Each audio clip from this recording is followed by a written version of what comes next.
The first rule about Talk Nerdy is always talk nerdy. The second rule about Talk Nerdy is always talk nerdy.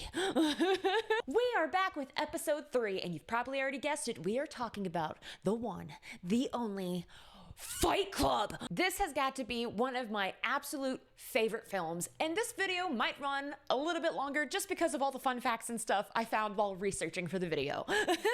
So I apologize for the length in advance. But let's dive in and go a little crazy together, all right? So, for all my freaks and my geeks and my little black sheeps that like to nostalgically look back on all the media that turned us into nerds in the first place, I invite you to talk nerdy with me.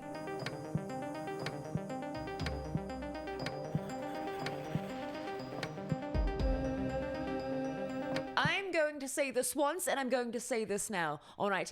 If Fight Club has been on your to-do watch list, okay, of things you wanted to watch, but you haven't watched it yet, but you plan on doing it, stop watching this right now. I refuse to be the person that ruins the end of Fight Club for you. If you plan on watching it and you don't want spoilers, I know this came out in 1999. But if you don't want spoilers, do not watch the rest of this, because let me tell you something, it's good. All right, wait for those people to disappear real quickly. All right. So yes, believe it or not, Fight Club came out in 1999. It doesn't feel like it's been that long, but it has. Sometimes time just flies by so quickly. So contrary to the title, Fight Club is more than just about fighting. Yes, it is a psychological movie that delves into the themes of detachment, moral decay, and materialism. You follow along with a protagonist that actually has no name. Think about it.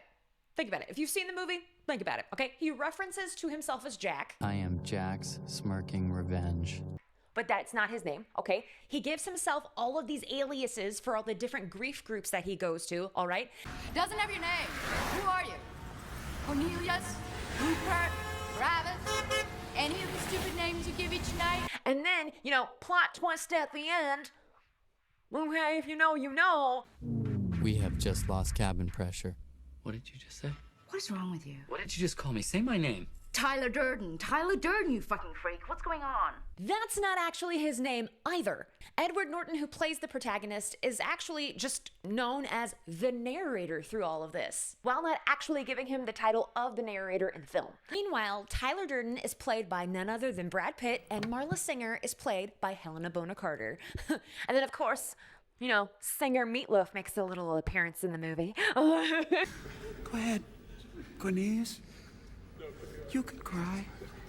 So David Fincher was the one who directed Fight Club, but they were actually considering Peter Jackson to direct Fight Club instead. However, Peter Jackson had to turn it down because he was actually working on a little movie called The Frighteners at the time. I love The Frighteners. David Fincher actually previously worked with Brad Pitt on the movie Seven, if you guys heard of that little film. What's in the box? What's in the fucking box? As well as previously working with Fox on another little film called Aliens 3. Now, there was a bit of love lost that David Fincher had with Fox Studios, which made him apprehensive to work on Fight Club after working on them with Aliens 3. But then he took some convincing and he got around to it. And like, okay, fine. Now, if you didn't know, Fight Club was actually based off of a novel by Chuck Palahniuk. And I probably said his name wrong. I'm sorry. And I feel like it's important to note that the end of the book and the end of the movie are different.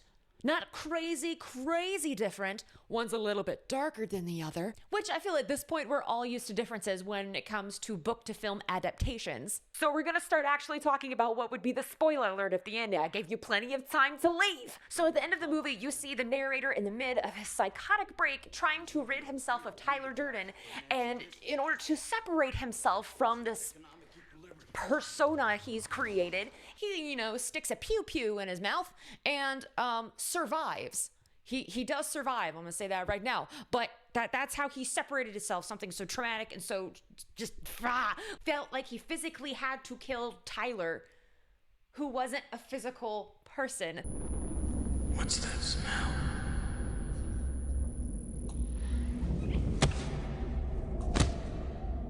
So at the end of the movie, you see that version, but at the end of the book, the narrator actually ends up in a mental institution. Definitely a lot less dark than the movie version, in my opinion. And surprisingly, even with the change to the end and being, the other changes they made along the way, adapting it to a film-based media, Chuck Palahniuk actually really enjoyed the film. Which goes for a lot, because a lot of times I feel like there's a little bit of love-hate relationship, and a little bit of the authors don't really like the films that get made of their books because they're just omitting so much, or they're changing so much, and they just don't end up being in love with it like they are with their original form. But Chuck actually really enjoyed the film of Fight Club. Now, being the absolutely amazing film that this is, it didn't start out that way. Surprisingly enough, if you didn't know, Fight Club opened up at a film festival first before it opened up in theaters. And being two of the people watching in the crowd, Brad Pitt and Edward Norton realized they were the only ones that seemed to enjoy the film. A lot of people were upset, a lot of people didn't get it. So when it finally opened up in theaters, Fox, thinking this was going to be a great big blockbuster of a movie, because like $64 million went into making this little film. They thought this was going to turn a huge profit, but it didn't. I mean, it turned a profit, but it only made, in its total running in theaters, about $100 million. Which, if you know today, isn't really great news. And this is where things get interesting. This is how Fight Club surprisingly rose to cult classic status after such a somber box office debut. It gained so much popularity due to DVD releases. And at the time, DVD releases were still a very turn of the millennia technology. And as more and more people started adding it to their collections, it started getting recognized more. And then Entertainment Weekly put it as #1 of the top 50 movies you should own in your library. That's how you get to cult classic status. And then, of course, when Blu-ray started making their debut, Fight Club had to come out and have a little fun with the audience like they always do. So on the 10th anniversary edition of Fight Club on Blu-ray, if you boot it up, it pops up with the menu for Never Been Kissed, just to troll the audience a little bit, and then it eventually turns into the Fight Club menu. And David Fincher actually did get permission from Drew Barrymore to put this on the Blu-ray. Let's get into some of the fun, silly, maybe you didn't know these things about the film, okay? First off, Brad Pitt was very invested in making sure his character, Tyler Durden, was relatable, believable. I don't know. He really wanted to get up in that. That sounded a bit sus. Brad Pitt wanted to be so much in character with Tyler Durden that he felt Tyler wouldn't really have perfect teeth. So he purposefully chipped his own teeth. He chipped them. Of course, being Brad Pitt, you can go back later to go to the dentist and spend all that money to get your teeth fixed. But for the film, he purposefully chipped his teeth without anybody telling him to. He's just like, yeah, I'm gonna do that. And yes, it is a psychological movie. And yes, there is fighting involved. Of course, that means Pitt and Norton both went and got fighting lessons. They learned boxing, they learned martial arts, they wanted to feel very well-rounded, and how else could they possibly be well-rounded for their roles if not to also learn how to make soap? Oh yeah, they learned that. They wanted to bring a genuine authenticness to make sure that these insane characters still felt real. Once the tallow hardens, you can skim off a layer of glycerin. If you were to add nitric acid, you got nitroglycerin. If you were then to add sodium nitrile and dash the sawdust, you got dynamite. Yeah, with enough soap, one could blow up just about anything. Another fun little fact, the scene where they're hitting golf balls just drunkenly at night in the street, just willy-nilly. Now, they were drunk. Man, bring that authenticness. I'm gonna learn how to fight. I'm gonna learn how to make soap. I'm gonna get drunk on set. Another fun little tidbit, if you noticed, on Tyler Durden's business card, it's called Paper Street Soap Company. And then later in the film, he gets a package delivered to 420 Paper Street.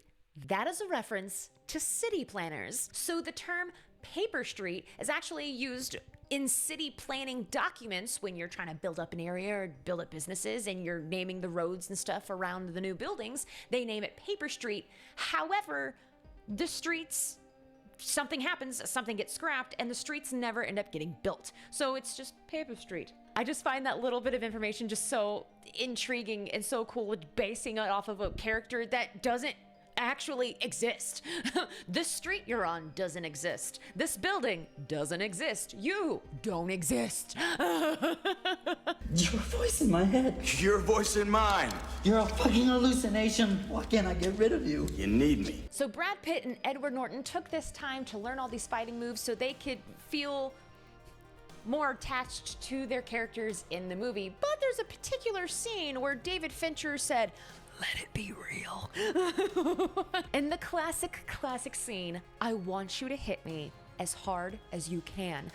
I want you to hit me as hard as you can. David Fincher went up to Edward Norton right before they filmed that and said, "Hit him for real." What? Hit him for real. I don't care where, just hit him. Okay, just hit him. Okay. That's how I imagined how that conversation went. And in that scene, Edward Norton punches Brad Pitt in the ear. Motherfucker! That was real. That was a real moment and a real reaction from Brad Pitt. Okay? Christ! Why the ear, man? I fucked it up, kind Oh, that was perfect. Oh! Ah! So there's a part also in the film that has a little cute little side-eye moment, if you will. Little side-eye, little nudge. So when Tyler Durden is down in the basement and he's talking to everybody and he says the line, We've all been raised on television to believe that one day we'd all be millionaires and movie gods and rock stars, but we won't. We're slowly learning that fact. And we're very, very pissed off. when he says that line, he gives a little glance, a little side eye over at Jared Leto, who had already, established the band 30 Seconds to Mars. And I'm not gonna lie, I didn't realize Jared Leto was in this film until I read that fact. And I'm pretty sure Angel Face is the one with the bleach blonde hair. And if that would make sense. If that's Jared Leto, I would not have recognized him. I would have not thought about it. He was killed serving Project Mayhem, sir. So if you remember, I did mention at the beginning of the video that Meatloaf is in this. The singer Meatloaf is in this. He doesn't really look like himself. Meatloaf looks a little different. They wanted his character, Robert Paulson, to be just like this massive character, just kind of like enveloping Edward Norton, okay? And in order to do this, he wore a 90-pound fat suit, okay? 90-pound fat suit, and wore 8-inch lifts, so he was just towering over Edward.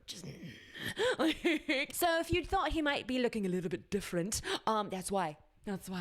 Down to a whole new body, practically. Having a psychological movie where, one of the characters isn't actually supposed to exist, yet take up most of the film with the lead, okay? The two leads, and it's the second lead. The one that doesn't exist is the second lead. It's gonna be a little hard to direct, a little hard to shoot that, I would imagine. Which I find just some of the details and looking back on it, that Fincher did in order to just kind of pull this off and make it feel like he was there, but he wasn't really there. I just love it. It just, it's perfect. It's perfect. So one of the interesting things that Fincher did to kind of portray this about Tyler Durden was he wasn't really seen in two shots in a group scene, if you didn't notice. So if he's not seen over the shoulder of somebody, in the background. This kid from work, Ricky, couldn't remember whether you ordered pens with blue ink or black. But Ricky was a god for 10 minutes when he trounced the maitre d' of a local food court. Which does give it a bit of kind of uneasiness to the film once you realize near the, you kind of could tell the whole movie, you're like, something seems off. Which there's something off with the narrator to begin with, but you can kind of feel that something's off, and then at the end when you realize that he's not real, and you're like, damn. I love that little detail. I love that little detail that Fincher did. So there's also a scene when Lou comes down into the basement of his restaurant, of his bar. I'm fucking Lou. Who the fuck are you? Tyler Durden. And he sees everyone congregated there in the Fight Club, and he starts wailing on Tyler Durden, just starts wailing on Brad Pitt, right? So if you notice in the movie, he punches Brad Pitt in the stomach, right? And in the background, you can kind of see the narrator, all right? He kind of doubles over for a second, like he got hit, like a little flint, like, oh, you know, like that hurt, okay. And then a few minutes later, he kicks Tyler Durden in the face, and in the background, the narrator kind of yanks his head back a little bit, like, okay, but it's so subtle, and it's in the background, and it's like, you don't really think about it. It could be like sympathy pains, like, ooh, you know, like one guy gets kicked in the balls, and you're like, oh no, like you can feel that in your soul, like it's reverberating in the room. Everybody feels that, you know, like showing those brief moments of impact to just reflect that they're the same person. It's just, it's cinema.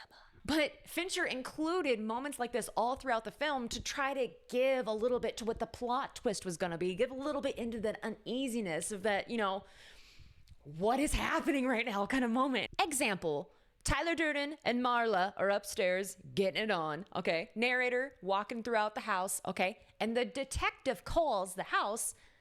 The narrator answers the phone, but you can hear the lovemaking stop. As soon as he answers the phone, the lovemaking stops upstairs. And you're like, got quiet all of a sudden. How polite of you to stop during my phone call. And again, there's a scene on a bus where there's a long-haired man that pushes past Tyler Durden and doesn't say anything, and then pushes past the narrator and says, excuse me. Because Tyler Durden's not there. Who would he have to say excuse me to? The plot thickens. Now self-destruction.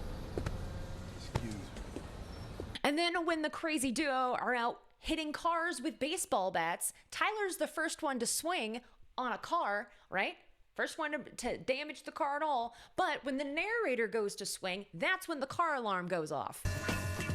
Did you know there's a fight club up in Delaware City? Yeah, I heard. There's one in Penn's Grove, too. Leave it. Bob even found one up in Newcastle. Yeah, did you start that one? No, I thought you did. Nah.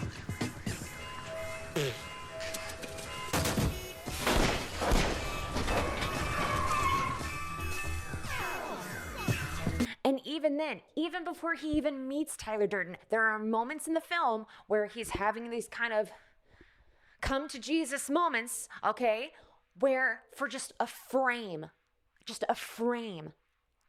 Tyler Durden flashes on the screen in the background, just anywhere. See the guys with testicular cancer. That's pain. Follow Thomas's good example and really open ourselves up. Did you find a partner?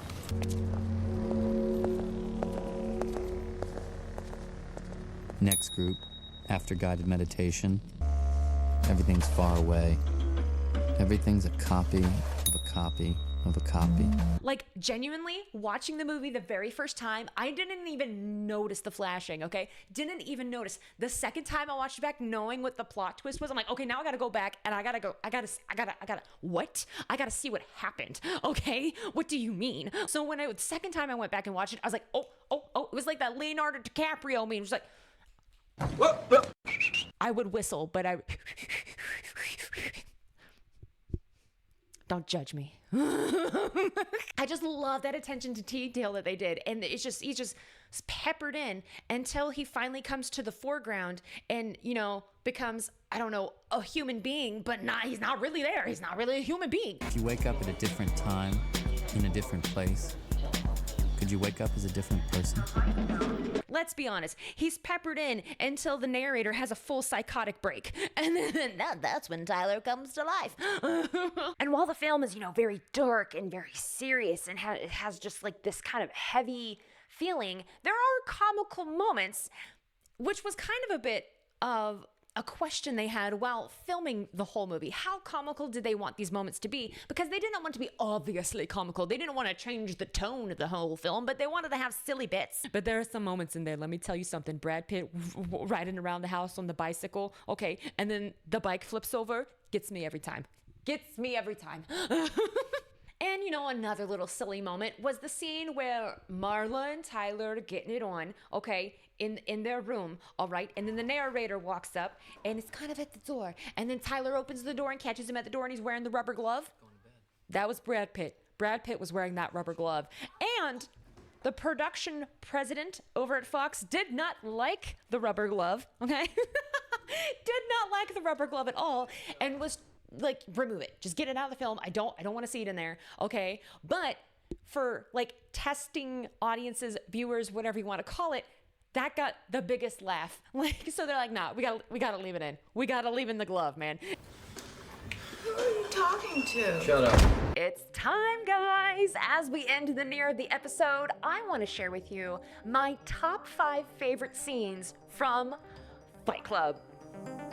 Starting with number 5. I said it earlier, and it gets me every time. Brad Pitt riding around the inside of that house on a bicycle, and then the bike gets caught, and he just falls off the bike. It gets me every time. Every freaking time. But it's also such a good scene because it starts off with how the narrator starts referencing himself as Jack, because there's like these stack of these magazines, and it's like, I am Jack's lack of self-awareness. I am Jack's colon. And so then throughout, you know, bits of the film, he references himself as Jack. And I like that. I like that. It's a little tie-in moment. It helps bring it. It's just such a funny scene. It's such a funny scene. One of their comical relief moments. I am Jack's medulla oblongata. Without me, Jack cannot regulate his heart rate, blood pressure, or breathing. There's a whole series of these. I am Jill's nipples. I am Jack's colon. Yeah, I get cancer. I kill Jack. Number 4.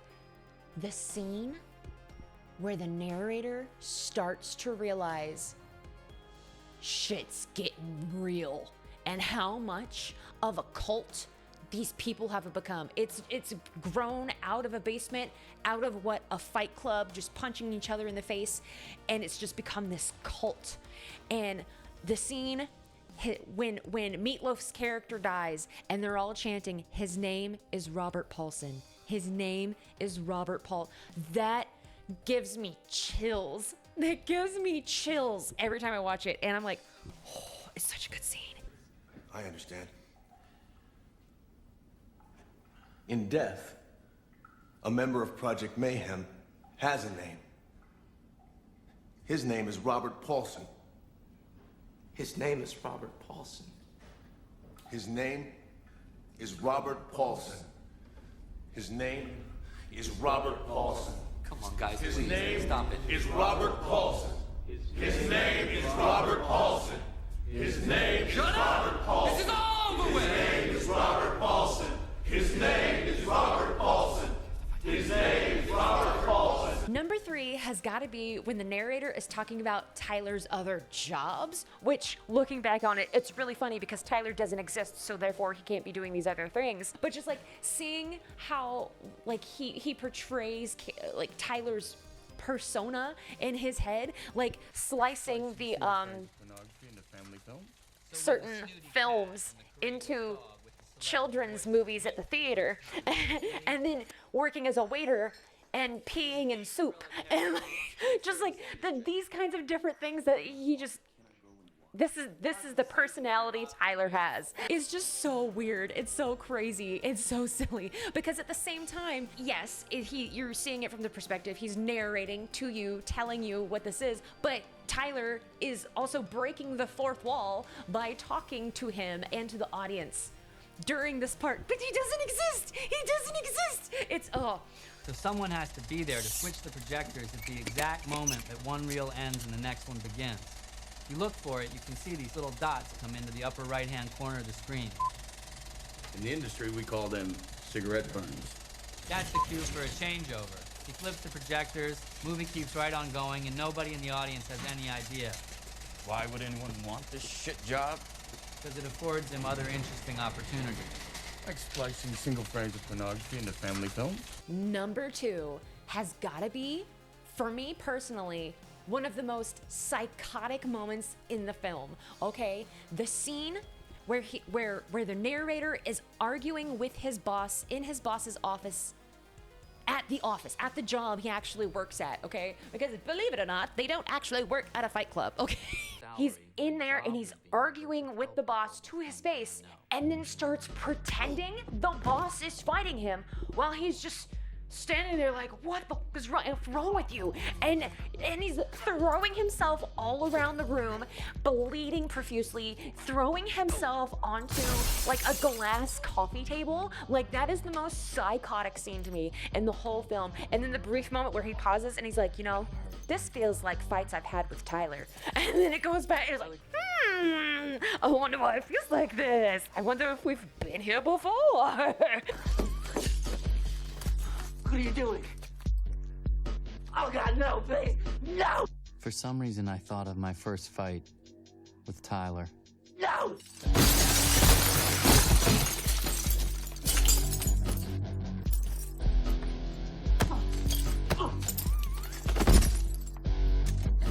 And number 1, my favorite scene has got to be the first time everyone meets up for Fight Club with the classic line. The first rule of Fight Club is, you don't talk about Fight Club. Of course, because that's also the title of the movie. That's the first scene I think of when I think of Fight Club, is that scene. Such a classic scene. Gentlemen, welcome to Fight Club. The first rule of Fight Club is, you do not talk about Fight Club. The second rule of Fight Club is, you do not talk about Fight Club. Third rule of Fight Club, someone yells stop, goes limp, taps out. The fight is over. Fourth rule, only 2 guys to a fight. Fifth rule, 1 fight at a time, fellas. Sixth rule, no shirts, no shoes. Seventh rule, fights will go on as long as they have to. And the 8th and final rule, if this is your first night at Fight Club, you have to fight. All right, guys, let me know down in the comments section what your favorite scenes from Fight Club are, or if your favorite scene was one of my favorite scenes, let me know down in the comments section, all right? If there's any other fun facts that you know about this film, because there are so many. There are so many, but I fear that this is probably the longest Talk Nerdy episode that y'all will probably witness, okay? Thank you so much for being here. I hope you enjoy Fight Club as much as I enjoy Fight Club. It definitely is one of my all-time favorite films. I love you guys, and I will see y'all in the next one. Bye, nerds!